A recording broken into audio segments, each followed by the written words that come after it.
नमस्ते सबैजनालाई, म प्रज्ञा अनि आज चाहिँ हामी OBS स्टुडियोको प्रयोग गरेर कसरी लाइभ स्ट्रिमिङ गर्न सकिन्छ भन्ने बारेमा कुरा गर्नेछौँ।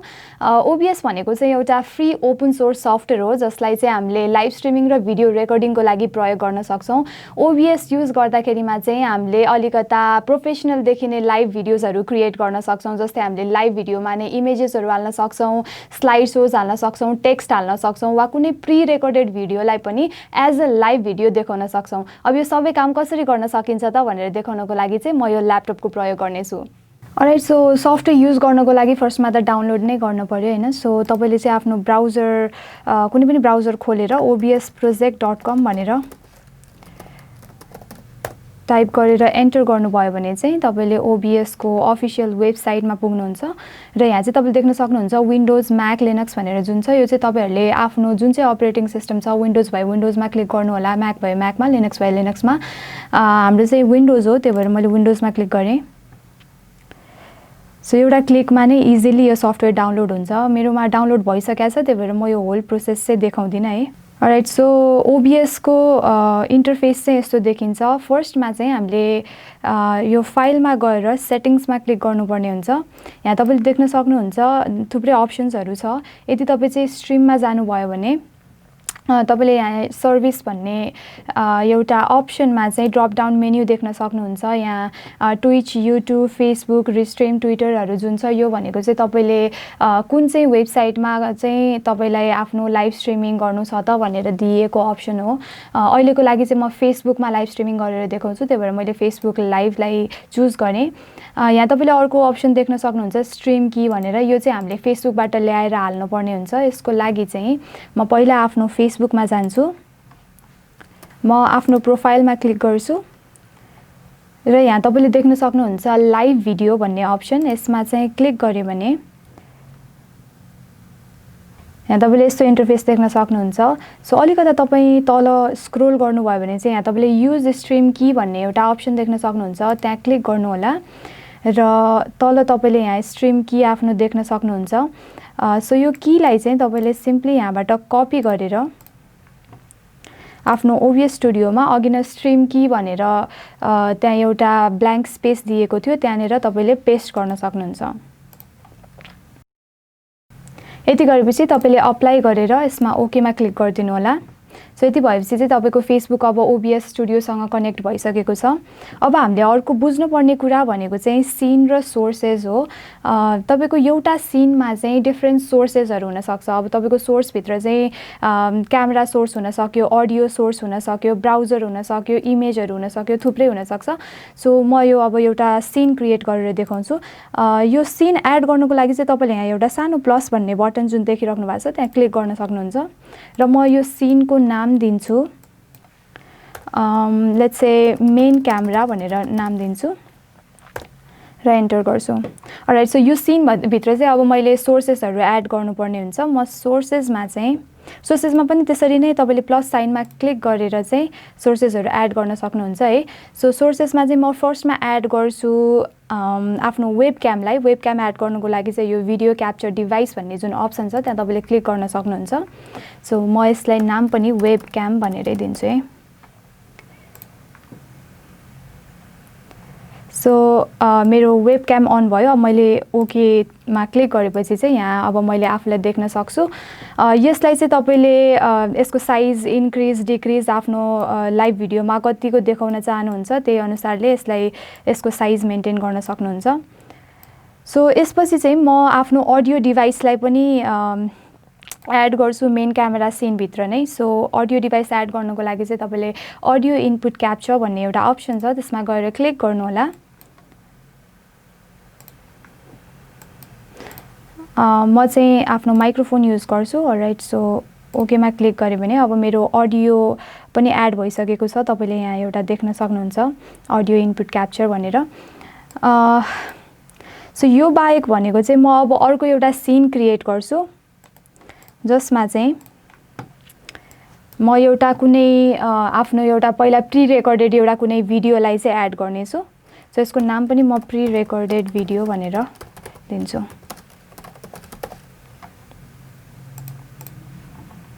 सो यो मिडिया सोर्स म एड गर्दैछु।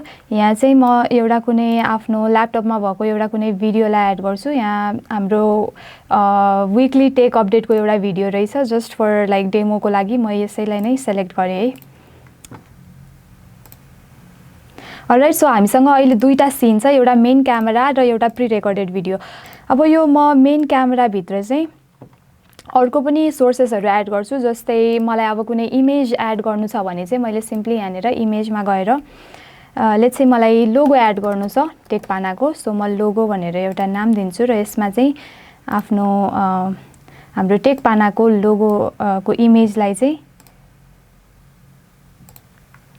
ओपन गर्छु यसरी। योभन्दा बाहेक भनेको मैले टेक्स्टहरू पनि एड गर्न मिल्छ। अब म एउटा टेक्स्ट पनि एड गरेर देखाइहाल्छु है। तपाईँले फन्टहरू पनि मजाले चुज गर्न सक्नुहुन्छ। म एउटा कुनै एउटा बेसिक फन्ट युज गर्छु। अलराइट, यही भनौँ न। सो टेक्स्ट चाहिँ अब म यतिकै ऱ्यान्डम हाई एभ्रिवान भनेर लेखेँ है। ओके, सो यस्तो गर्दाखेरिमा चाहिँ तपाईँले आफ्नो लाइभ भिडियोमा टेक्स्ट पनि एड गर्न सक्नुभयो। सो यति भएपछि चाहिँ अब मलाई लेट्स चाहिँ फेसबुकमा अब लाइभ जानु छ होइन, त्यसको लागि म फेसबुकमा गएँ। यहाँनिर वेटिङ फर लाइभ भिडियो भनेर यो जुन चाहिँ देखाइरहेको छ। अब म त्यसको लागि ओबिएस स्टुडियोमा अब मैले यहाँ स्टार्ट स्ट्रिमिङ गरेँ भने चाहिँ यहाँ तपाईँले फेसबुकमा अब लाइभ भिडियो कनेक्ट भएको देख्न सक्नुहुन्छ।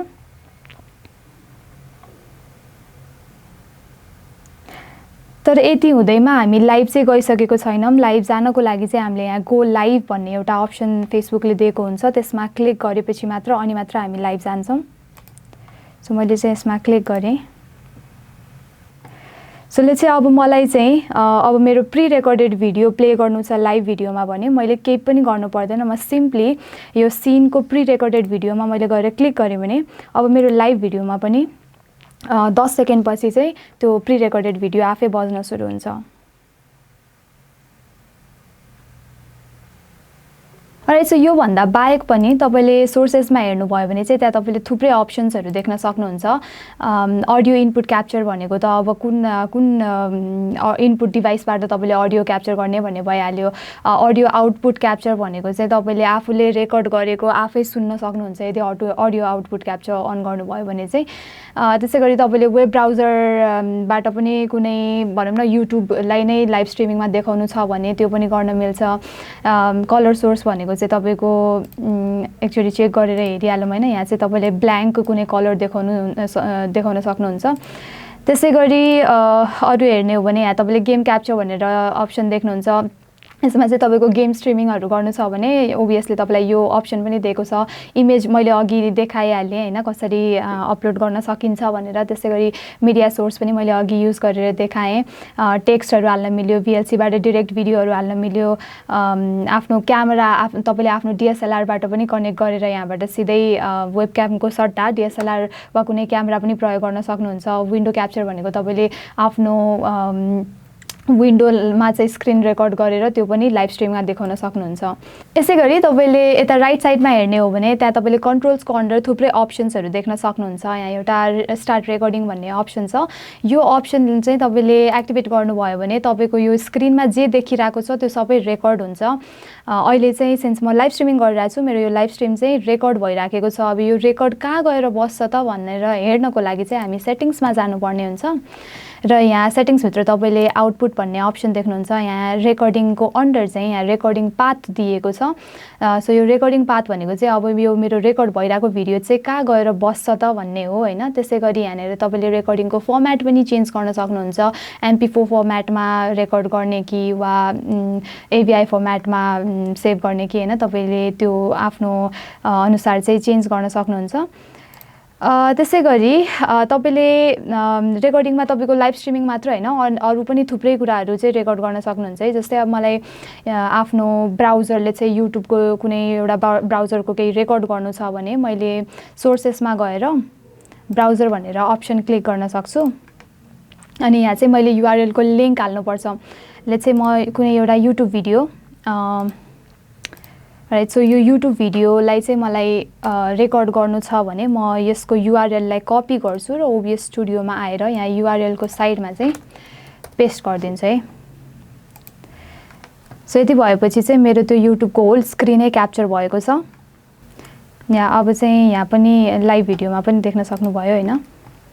अर्को भनेको चाहिँ यहाँ स्टार्ट भर्चुअल क्यामेरा भन्ने जुन अप्सन छ नि, यो भनेको चाहिँ तपाईँले अब जुम वा गुगल मिट वा कुनै पनि भिडियो कन्फरेन्सिङ सफ्टवेयरसँग चाहिँ ओबिएसलाई युज गर्नु पर्यो भने चाहिँ युज गर्न सक्नुहुन्छ यो अप्सनलाई। तपाईँले चाहिँ यहाँ एउटा स्टुडियो मोड भन्ने अप्सन पनि देख्न सक्नुहुन्छ। यसमा क्लिक गर्नुभयो भने चाहिँ तपाईँले यहाँ दुईटा स्क्रिन देख्नुहुन्छ।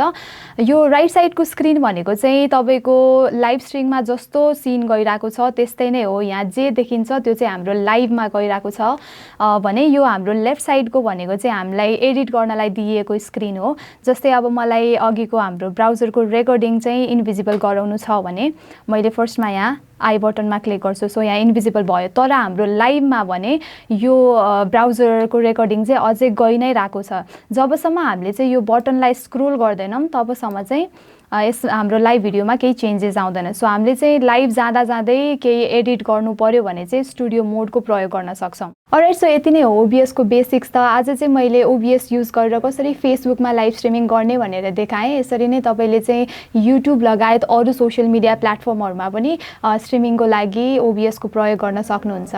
हस् त आजको लागि यति नै। आशा छ हजुरहरूलाई आजको यो भिडियो हेल्पफुल लाग्यो होला। यदि लाग्यो भने भिडियोलाई लाइक गरिदिनु होला, कमेन्ट गर्नु होला, टेकपानाको युट्युब च्यानललाई सब्सक्राइब पनि गर्नु होला। And I'll see you next time.